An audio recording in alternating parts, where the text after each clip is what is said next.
Tirupati railway station বিশাল অগ্নিকাণ্ড। রায়লসীমা এবং শিরডি এক্সপ্রেসে ভয়াবহ আগুনে দুটি কোচ সম্পূর্ণ পুড়ে ছাই।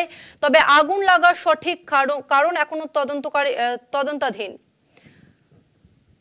শাশ্বতী, কি জানা যাচ্ছে?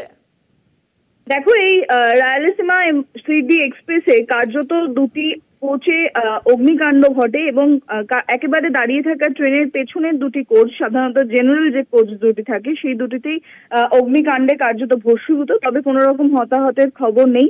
কিভাবে আগুন লাগলো সেটা নিয়ে কিন্তু প্রশ্নচিহ্ন হচ্ছে এবং বেশ কিছুক্ষণের জন্য বিঘ্নিত হয় এই শাখায় ট্রেন চলাচল। এবং কিভাবে আগুন লাগলো এবং দাঁড়িয়ে থাকা একটি ট্রেন কিভাবে সম্পূর্ণভাবে ভস্মীভূত হয়ে গেল সেই নিয়ে কিন্তু প্রশ্নচিহ্ন জাগছে। এবং ঘটনাস্থলে মোতায়েন রয়েছে আরপিএফ বাহিনী এবং সম্পূর্ণ বিষয়টির একটি পূর্ণাঙ্গ তদন্ত কমিটি গঠন করা হয়েছে। এবং কিভাবে আগুন লাগলো বা কোনো দাহ্য বস্তু ট্রেনের মধ্যে মজুদ ছিল কিনা সেই সমস্ত বিষয়টি খতিয়ে দেখা হচ্ছে। তবে এই মুহূর্তে আগুন সম্পূর্ণভাবে নিয়ন্ত্রণে এবং বেশ কিছু ট্রেনকে বাতিল করা হয়েছে এবং বেশ কিছু ট্রেন দেরিতে চলছে বলেই রেলের সূত্রে খবর।